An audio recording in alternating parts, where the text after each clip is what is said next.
حمل رئيس الوزراء العراقي حيدر العبادي الرد الأقوى على انتهاك الجيش التركي للأراضي العراقية، بتأكيده أن كل الخيارات متاحة بما فيها اللجوء إلى مجلس الأمن الدولي ما لم تنسحب هذه القوات خلال 48 ساعة، فيما طلب وزير الدفاع خالد العبيدي تركيا بسحب قواتها. لا يكاد العراق يلتقط أنفاسه بعد كل جولة أحداث إلا ويدخل بجولة أخرى لتكون الأخيرة منها التدخل العسكري التركي في الشمال العراقي دون علم الأمم المتحدة أو مجلس الأمن أو حتى الحكومة العراقية نفسها.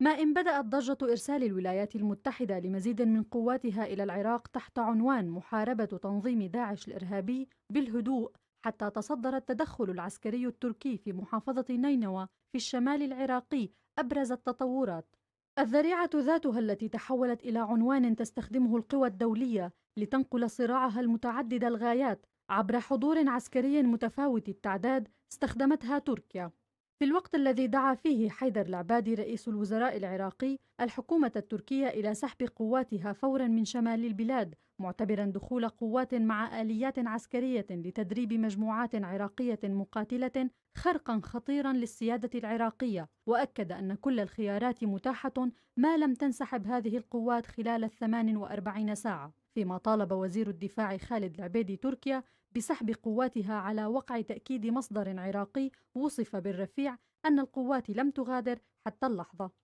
وفي هذا السياق دان الأمين العام لجامعة الدول العربية نبيل العربي تدخل القوات التركية في العراق ووصفه بالسافر، وقال العربي إن كل ما تستطيع أن تقوم به الجامعة هو إصدار بيان إدانة وليس لديها قدرة على إيقاف هذا التدخل، وأشار إلى وجود موافقة من الأمم المتحدة ومجلس الأمن على اتخاذ كل الإجراءات لوقف هذه التدخلات، إذ تقدمت بغداد بشكوى إلى مجلس الأمن إذ لم تلقى ردا من أنقرة حول انتهاك سيادة العراق. أسئلة كثيرة تطرح تجاه التدخل التركي في العراق مع ترك الرد العراقي ليس في طي الكتمان بل في طي الصمت والترقب، عل الساعات القادمة تحمل مفاجآت قد تغير الموازين.